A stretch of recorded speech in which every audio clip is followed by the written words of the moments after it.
Halo semuanya, pada video kali ini saya akan memberikan kesimpulan terhadap video materi yang telah diberikan, yaitu materi tentang Google Workspace. Nah, pada video pertama membahas tips optimasi Google Sheet.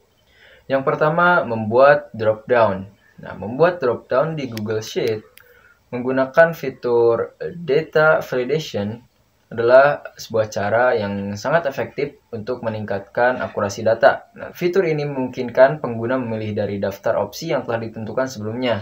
Nah, dengan demikian, drop-down selalu membantu mengurangi kesalahan input data, terutama ketika mengelola data yang memang membutuhkan konsistensi, contohnya seperti daftar nama, kategori, maupun kode tertentu. Nah, selain itu juga, fitur ini sangat berguna dalam kolaborasi tim, karena memastikan semua pengguna memasukkan data dengan format yang sama. Lalu, pada video yang kedua, mengubah format teks. Nah, fungsi format teks di Google Sheet, contohnya seperti proper, upper, dan lower, mempermudah kita sebagai pengguna dalam merapikan data teks. Nah, proper bisa kita gunakan untuk mengubah huruf pertama di setiap kata menjadi kapital atau huruf besar. Nah, sementara upper mengubah keseluruhan teks menjadi huruf besar. Dan yang terakhir lower sebaliknya mengubah seluruh teks menjadi huruf kecil.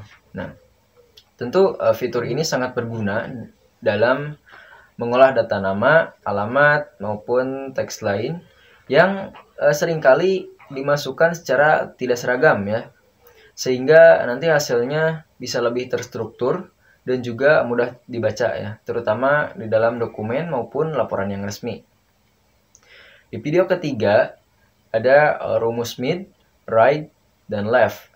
Nah, Google Sheet menyediakan fungsi mid, right, dan left untuk membantu kita sebagai pengguna dalam mengolah teks dengan mengambil bagian tertentu dari sebuah string. Nah, fungsi mid digunakan untuk mengambil teks bagian tengah string dengan menentukan posisi awal dan jumlah karakter.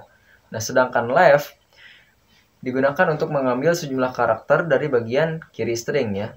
Dan right digunakan di bagian kanannya. Nah, ketiga fungsi ini berguna dalam berbagai situasi, seperti memisahkan nama depan atau misalkan kode unik, serta akan mempercepat proses analisis data dengan cara yang lebih terstruktur dan juga otomatis. Nah, video keempat mempublikasikan file sebagai halaman web.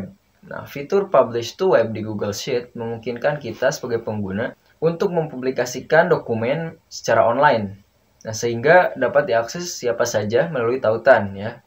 Prosesnya melibatkan pemilihan tab maupun keseluruhan dokumen yang ingin kita publikasikan.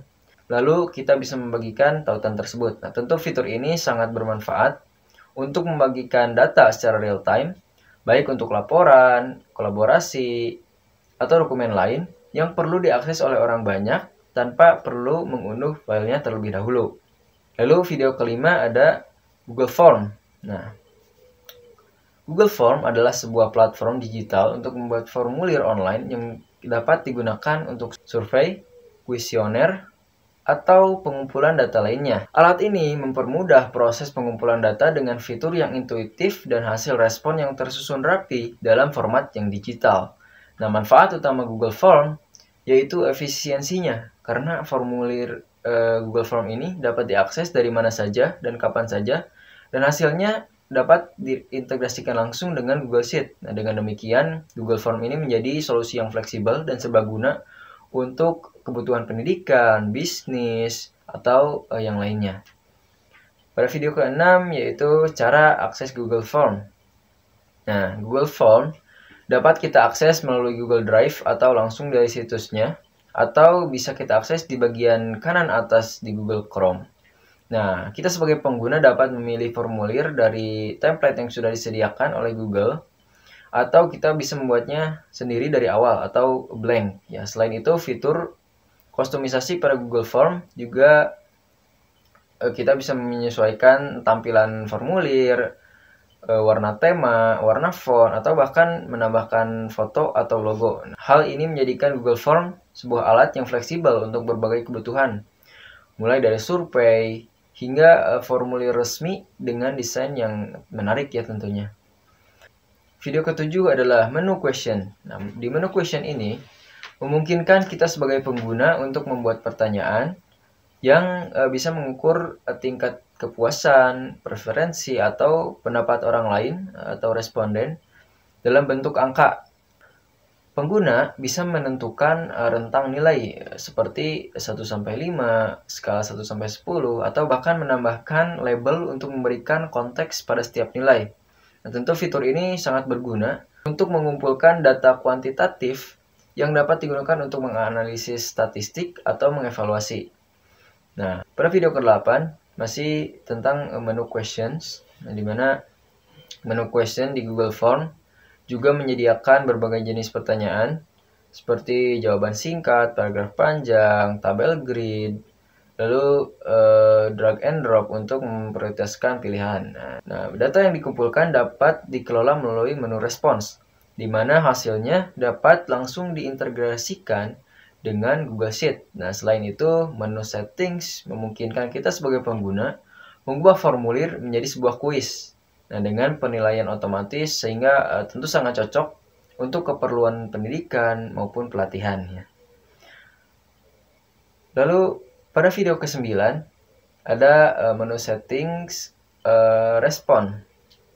Nah, di pengaturan respon di Google Form membantu kita untuk mengelola respon secara efisien. Nah, fitur ini memungkinkan kita sebagai pengguna untuk menerima notifikasi email setiap kali ada respon yang baru. Nah, mengizinkan responden untuk mengedit jawaban mereka setelah pengiriman atau menampilkan ringkasan respon dalam bentuk grafik.